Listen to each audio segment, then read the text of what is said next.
நம்ம 30 days hair fall சீரீஸ்ல இன்னைக்கு டே 9 வீடியோல என்ன பார்க்க போறோம்ன்றத பார்க்கறதுக்கு முன்னாடி நம்ம 30 டேஸ் ஹேர் ஃபால் சீரீஸ்ல விமனுக்கு வர சில காமனான கண்டிஷன்ஸ்னால ஹேர் ஃபால் வருது அப்படிங்கறதெல்லாம் பார்த்தோம். என்னன்னு பாத்தீங்கன்னா டே 6ல வந்து PMOS இருக்க விமனுக்கு ஏன் ஹேர் ஃபால் ஆகுது, டே 8ல வந்து டெலிவரி ஆனதுக்கு அப்புறம் இருக்க விமனுக்கு ஏன் ஹேர் ஃபால் ஆகுது அப்படிங்கறதெல்லாம் பார்த்தோம். இன்னைக்கு வித்தியாசமான ஒரு கான்செப்ட் தான் பார்க்க போறோம். என்னன்னு பாத்தீங்கன்னா 40 இயர்ஸ்க்கு அபவ் இருக்க விமனுக்கு ஏன் ஹேர் ஃபால் ஆகுதுங்கிறத பார்க்க போறோம். பொதுவாகவே 40 இயர்ஸ்க்கு அபவ் இருக்க விமனுக்கு முடி ரொம்ப வால்யூம் கம்மி ஆகுறது, முடி நிறைய ஃபால் ஆகுறது, அது இல்லாமல் நம்ம வாக்கு எடுத்து செய்வோம்னா அந்த வாக்கு ரொம்ப அகலமாகிறது, இல்லைன்னா சைட்ஸில் இருக்க ஸ்கேல்ப் ரொம்ப விசிபிளாக தெரியுறது, இந்த மாதிரி இஷ்யூஸை காமனாக ஃபேஸ் பண்ணுவாங்க. ஆனால் அவங்க அது எதனால அப்படின்னு நினச்சிக்கிறாங்கன்னா நம்மளுக்கு 40 இயர்ஸ் அபவ் வந்து நம்மளுக்கு வயசாகுது, ஸோ அதனால தான் இந்த ஹேர் ஃபால் ஆகுமோ அப்படின்னு நினச்சிக்கிறாங்க. பட் ஆனால் அது காரணம் கிடையாது. இந்த மாதிரி 40 இயர்ஸ் அபவ் இருக்க விமனுக்கு ஏன் ஹேர் ஃபால் ஆகுது அப்படின்னு பார்த்தோம்னா அவங்க வந்துட்டு மெனோபாஸை அட்டைன் பண்ணுறதுக்கு முன்னாடி ஸ்டேஜில் இருப்பாங்க, அதாவது பெரிமெனோபாசல் பீரியட்ல இருப்பாங்க. அடுத்து மெனோபாஸ் அட்டைன் பண்ணுற இந்த 2 பீரியட்லையும் நடக்கிற ஹார்மோனல் சேஞ்சஸ்னால தான் அவங்களுக்கு அதிகப்படியான ஹேர் ஃபால் ஆகுறது, ஹேர் தின்னிங் ஆகுறது. இது எல்லாமே அந்த பெரிமெனோபாசல் அண்ட் மெனோபாசல் பீரியட்ல இருக்க ஹார்மோனல் சேஞ்சஸ்னால தான். ஸோ இன்னைக்கு நம்ம வீடியோவில் மெனோபாஸ்னா என்ன, பெரிமெனோபாஸ் பீரியட்ல ஏன் ஹேர் ஃபால் ஆகுது, மெனோபாஸ் பீரியட்ல ஏன் ஹேர் ஃபால் ஆகுது, என்ன ஹார்மோனல் சேஞ்சஸ் ஆகுது, அதுக்கு நம்ம என்ன பண்ணணும் பண்ணக்கூடாது அப்படிங்கிறத விரிவாக பார்க்க போகிறோம். ஸோ வீடியோ ஸ்கிப் பண்ணாமல் பாருங்கள். ஃபஸ்ட்டு மெனோபாஸ்னா என்ன, பெரிமெனோபாஸ்னா என்ன அப்படிங்கிறத பார்க்கலாம். பெண்கள் எல்லாத்துக்குமே மெனோபாஸ்ங்கிறது என்னன்னு தெரியும். அதாவது நம்மளுக்கு நார்மலாக வர பீரியட்ஸ் வந்து நிற்க ஆரம்பிக்கிறது.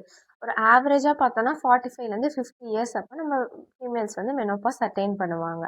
இதே பெரிமெனோபாஸ் பீரியட் அப்படிங்கிறது என்னன்னு பார்த்தோன்னா இந்த மெனோபாஸ் அட்டைன் பண்ணுறதுக்கு முன்னாடி இருக்க சில வருஷங்கள் தான் நம்ம வந்து பெரிமெனோபாஸ்ன்னு சொல்லுவோம். ஒரு 4 இயர்ஸ்லேருந்து அது 8 இயர்ஸ்க்கு வரைக்கும் கூட இருக்கும். இப்போ வந்து இந்த பெரிமெனோபாஸ் பீரியட்ல என்ன நடக்கும்னு பார்த்தீங்கன்னா நம்ம ஹார்மோன்ஸ் வந்து ஷிஃப்ட் ஆக ஆரம்பிக்கும், அதாவது மெனோபாஸ் அட்டைன் பண்ணுறதுக்காக. இதனால அந்த ஹார்மோனல் ஷிஃப்ட்னாலே நம்மளுக்கு ஹேர் ஃபால் ஆக நிறைய சான்சஸ் இருக்கு. நிறைய பேர் வந்துட்டு மெனோபாஸ் அட்டைன் பண்ணுறதுனால தான் ஹார்மோன் ஷிஃப்ட் ஆகும், அதனால மெனோபாஸ்க்கு அப்புறம் தான் ஹேர் ஃபால் ஆகும் அப்படின்னு நினச்சிக்கிறாங்க. இந்த பெரிமெனோபாசல் பீரியட்லேயும் ஹார்மோனல் ஷிஃப்ட் இருக்கறனால நம்மளுக்கு இப்பயும் ஹேர் ஃபால் ஆக நிறைய சான்சஸ் இருக்கு. இப்போ மெனோபாஸ் அண்ட் பெரிமெனோபாஸ்ல இருக்க ஹார்மோனல் சேஞ்சஸ்னால நம்மளுக்கு ஹேர் ஃபால் ஆகுது அப்படிங்கிறத பார்த்தோம். என்ன ஹார்மோன் சேஞ்ச் ஆகுது, அதனால எப்படி ஹேர் ஃபால் ஆகுது அப்படிங்கறத இப்போ பார்க்கலாம். ஃபர்ஸ்ட் விமன்ஸ்க்கு ரொம்ப முக்கியமாக இருக்க ஃபீமேல் ஹார்மோனான ஈஸ்ட்ரோஜன் வந்து அதிகமாக இருக்கும். இதை நம்ம மெனோபாஸ் அட்டைன் பண்ண ஆரம்பிக்கிறோம் அப்படிங்கிற பீரியட்ல இந்த ஈஸ்ட்ரோஜனோட லெவல் வந்து ரொம்ப கம்மியாக ஆரம்பிக்கும். இதனால என்ன நடக்கும்னு பார்த்தீங்கன்னா நம்ம ஹேர்ல பொதுவாகவே ஹேர் க்ரோத் சைக்கிள் அப்படின்னு ஒன்று இருக்கு. இது என்னன்னு பார்த்தீங்கன்னா ஹேர் க்ரோ ஆகுறது, அப்புறம் ஹேர் வந்து உதிர்றது, அதாவது முடி வளர்ந்து முடி உதிர்றதுன்ட்டு 3 ஃபேஸஸ் இருக்கும். இப்போ வந்து ஈஸ்ட்ரோஜன் இருக்கும் போது இந்த க்ரோயிங் ஃபேஸ் வந்து ரொம்ப நாள் இருக்கும், இந்த ரெஸ்டிங் ஃபேஸ் அதாவது முடி உதிர்ற ஃபேஸ் வந்து கம்மியாக இருக்கும். ஸோ இந்த ஈஸ்ட்ரோஜன் கம்மியாகிறதுனால நம்ம முடி என்ன ஆகும்னு பார்த்தீங்கன்னா முடி வளர ஃபேஸ் கம்மியாகிட்டு முடி உதிர்ற ஃபேஸ் வந்து ரொம்ப அதிகமாகிடும். இதனால நம்மளுக்கு நிறையப்படியான ஹேர் ஃபால் ஆக நிறைய சான்சஸ் இருக்கு. ஸோ இந்த ஹார்மோனல் சேஞ்சஸ்னால ஹேர் ஃபால் இல்லாமல் ஹேர் தின்னிங் ஆகவும் நிறைய சான்சஸ் இருக்கு. ஹேர் தின்னிங்கிறது எது சொல்கிறோன்னா நம்மளோட முடியோட டென்சிட்டி வந்து கம்மியாகிறது தான். முடி ரொம்ப சன்னமாக ரொம்ப சாஃப்டாக வீக்காக மாறுறத ஹேர் தின்னிங்னு சொல்லுவோம். ஹேர் ஃபாலுக்கும் ஹேர் தின்னிங்க்கும் பெரிய வித்தியாசம் இருக்குது. அது என்ன அப்படிங்கிறத நான் டே 2 வீடியோவில் ஏற்கனவே போஸ்ட் பண்ணியிருக்கேன், கீழே லிங்க் கொடுக்குறேன், இல்லை மேலே தெரியற ஐக்கானை கிளிக் பண்ணி செக் பண்ணி பாருங்கள். ஸோ இந்த ஈஸ்ட்ரோஜன் கம்மியாகிறதுனால நம்மளுக்கு ஹேர் ஃபால் இல்லாமல் ஹேர் தின்னிங்கும் சேர்ந்து வரும். அதனால தான் நம்மளுக்கு விமனுக்கு பார்க்கும்போது ஐயோ முடி ரொம்ப கம்மியான மாதிரி தெரியறது, வாக்கு ரொம்ப அகலமாக தெரியறது, முடியோட சைஸில் ஸ்கேல்ப் தெரியறது, இந்த மாதிரி சிம்டம்ஸ்லாம் உங்களுக்கு இருக்கும். இந்த ஈஸ்ட்ரோஜன் லெவல் அதாவது இந்த ஹார்மோனல் சேஞ்சஸ்னால நம்மளுக்கு hair fall and hair thinning menopause பீரியட்ல இருக்கும் அப்படிங்கிறத பார்த்தோம். இதை தாண்டி சில அடிஷ்னல் காசஸ்னாலே நம்மளுக்கு ஹேர் ஃபால் இருக்க சான்சஸ் இருக்குது.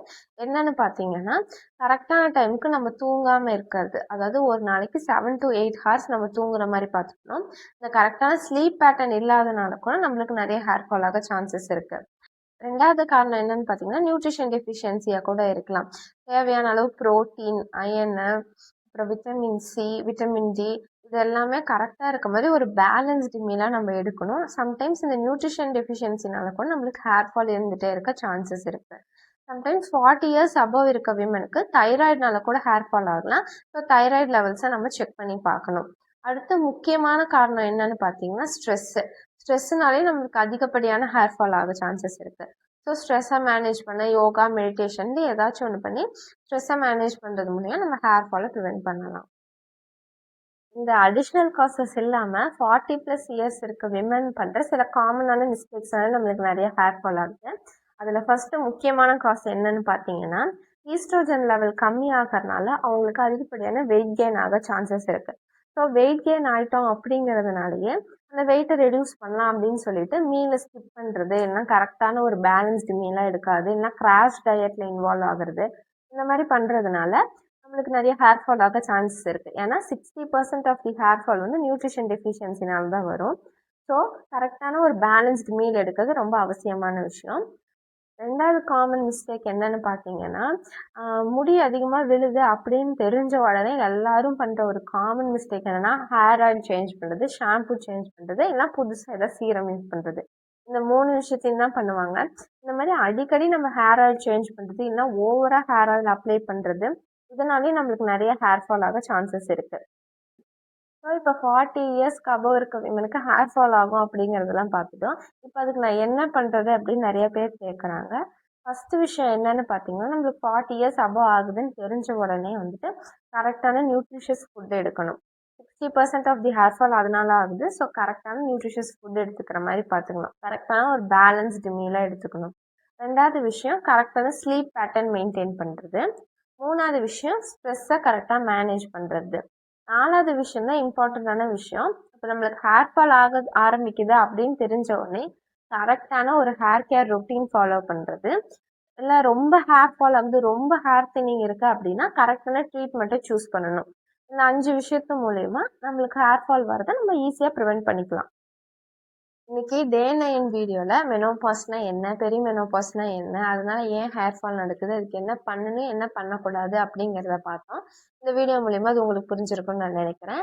அடுத்து டே 10 வீடியோவில் என்ன பார்க்க போகிறோன்னு பார்த்தா அலோபேஷியா ஏரியேட்டா, அதாவது புழுவெட்டுனா என்ன, அதனால எப்படி ஹேர் ஃபால் நடக்குது, அதுக்கு என்ன பண்ணலாம் அப்படிங்கிறத நம்ம விரிவாக பார்க்க போகிறோம். நான் உங்கள் டாக்டர் அக்ஷயா ஸ்ரீனிவாசன். இந்த 30 டேஸ் ஹேர் ஃபால் சீரிஸ் உங்களுக்கு பிடிச்சிருந்தா லைக் பண்ணுங்கள், உங்கள் ஃப்ரெண்ட்ஸ் அண்ட் ஃபேமிலிக்கு ஷேர் பண்ணுங்கள். மறக்காமல் நம்ம சேனலை சப்ஸ்கிரைப் பண்ணி பெல் ஐக்கன் கிளிக் பண்ணி வச்சுக்கோங்க. இந்த 30 டேஸ் சீரீஸை மறக்காமல் ஃபாலோ பண்ணுங்கள். நன்றி. Discover easy, natural ways to feel your best every day. Don't forget to subscribe and hit the bell icon. Take care of your health naturally.